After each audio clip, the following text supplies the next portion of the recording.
Today, the topic of discussion is on centroid and center of gravity of engineering mechanics, module 4, part 2, ESME 301.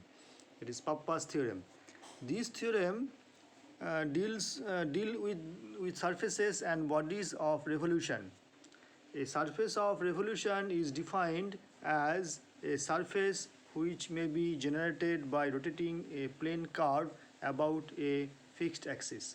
From theorem 1, that is, the area of the surface generated by rotating any plane curve about a non-intersecting axis in its plane is equal to the product of the length of the curve and the distance travelled by its centroid.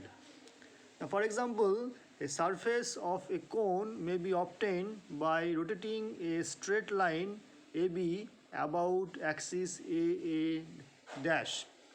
The surface of a sphere, similarly from the figure 2, the surface of a sphere by rotating a semicircular arc ABC about its diametral axis AC.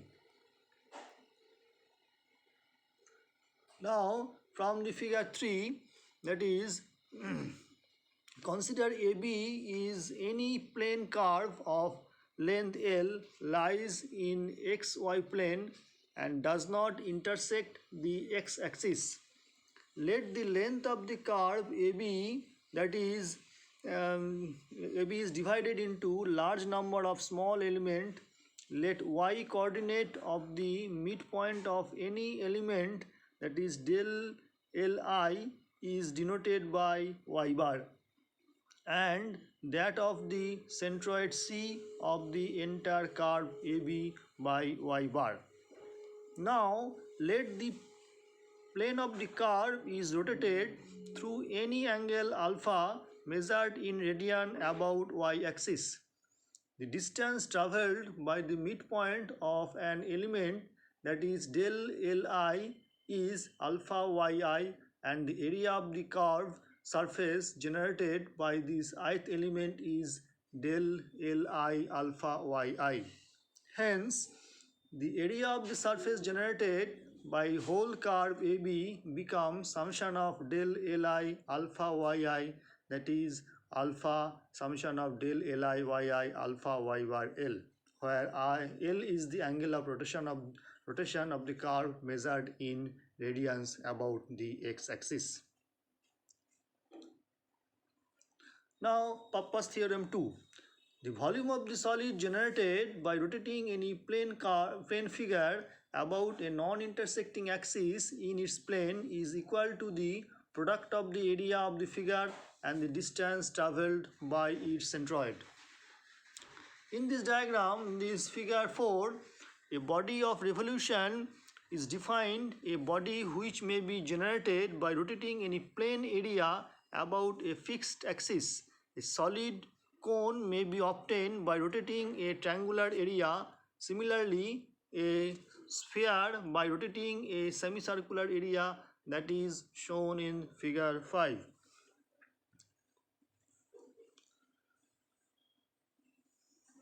Now, in the figure 6, that is, they consider any plane figure of area A and is divided into large number of very thin strips parallel to x-axis.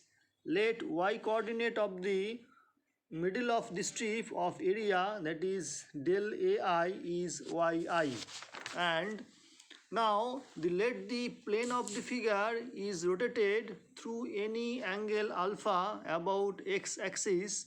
So any element of an area del AI generates a sector of a thin ring of volume equal to del AI alpha yi. Hence, the total volume generated by the whole figure, that is summation of del AI alpha yi, that is alpha summation of del AI yi alpha y bar A, where alpha is the angle of rotation of the figure measured in radian about x-axis. Now, problem number 1. Determine the coordinate x bar and y bar of the centroid C of the area of the quadrant of an ellipse OAB with major and minor semi-axis A and B respectively as shown in the figure 7. Consider an elemental strip of height y and width dx parallel to y-axis at a distance x from y-axis. Now, the area of the elemental strip, that is dA, that is nothing but y into dx. So, its moment of area AB about its x-axis, so that is y by 2 into dA. So, putting the value of dA, so finally y square by 2 into dx. Now, moment of total area about x-axis, that is integration 0 to a y square by 2 into dx. That is equation number 1. The equation of an ellipse is nothing but x square by a square plus y square by b square equals to 1. So, from this y square equals to b square by a square into a square minus x square. So, this is equation number 2. Putting the value of y square in equation 1, we get, that is moment of total area about x-axis, that is nothing but half of integration 0 to a b square by a square into a square minus x square dx. So, we have to integrate it first, and finally we will get the that is ab square by 3. Now, the total area of the quadrant of an ellipse, that is OAB, is given by a equals to nothing but the integration of this, putting the limit 0 to a, finally a equals to pi AB by 4. Now, the distance of the centroid C from the x-axis, that is y bar equals to integration y dA by a, that means the total moment of area by total area, putting the value of y dA and also a, we will get the value of y bar, that is 4b by 3 pi. Similarly x bar should be integration x dA by a. So, putting the value of x, putting the value of dA and the limit, we will get the value of x bar, that is 4a by 3 pi. So, the coordinate of C of the given area, that is x bar is 4a by 3 pi and y bar equals to 4b by 3 pi. Now, problem number 2.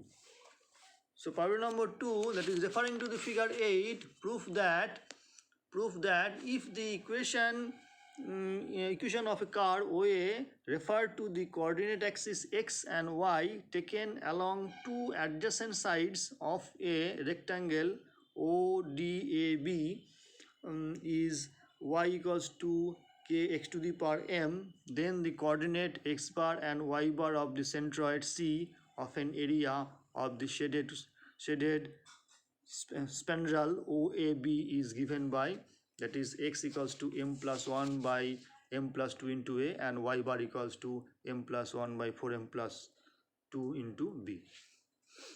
Now, consider an elemental strip just like the previous problem of the width dx and height y. So, the area of the elemental strip is nothing but dA equals to y into dx. Now, the coordinate of centroid of the area, that is dA equals to x comma y by 2. Now we have to calculate the x bar. So x bar is nothing but integration x dA by integration dA. So putting the value of dA and putting the value of limit 0 to a. So finally, just by integration, finally we will get the value of x bar, that is m plus 1 by m plus 2 into a.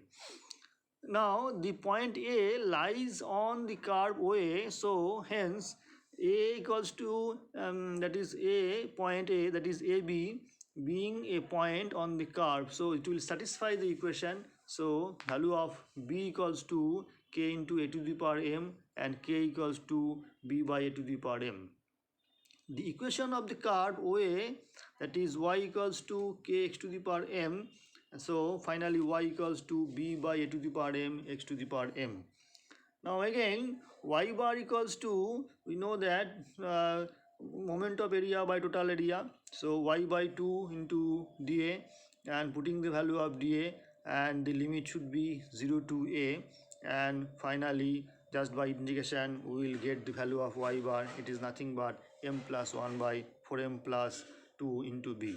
Now the centroid of the coordinate of the centroid of the shaded area is given by x bar equals to m plus 1 by m plus 2 into a, and y bar equals to m plus 1 by 4m plus 2 into b. Now problem number 3, that is using the second moment of second theorem of Pappus, calculate the volume of the ring shown in this figure 8, where capital R equals to 25 centimeter and small r equals to 10 centimeter. Now divide the figure as shown in the, it is indicated by part A and part 1, part 2 and part 3. The coordinate of the centroid part 1, 2 and 3 with respect to OO axis are x1 equals to r minus 4r by 3 pi and x2 equals to x3, that is r plus 4r by 3 pi. So this figure is symmetry about the vertical axis. So the centroid lying on the x-axis. So we have to calculate the only the x bar. Now the area of the each part, that is a1 equals to a2 equals to a3, is nothing but pi r square by 4. So summation, x bar equals to summation of xi ai by summation of ai. So putting the value of all the values, and we will get the value of x bar, that is 1/3 3r plus 4r by 3 pi. Now from the second theorem of Pappus, you know that the volume equals to the distance covered by the centroid of an revolution into area. So the distance covered distance covered by the centroid of the one revolution, that is 2 pi 1/3 4r 3r plus 4r by 3 pi, and the area equals to 3 by 4 pi r square. So putting the value of capital R and small r, we will get the finally, that is volume equals to 39105 centimeter cube. Okay, thank you very much.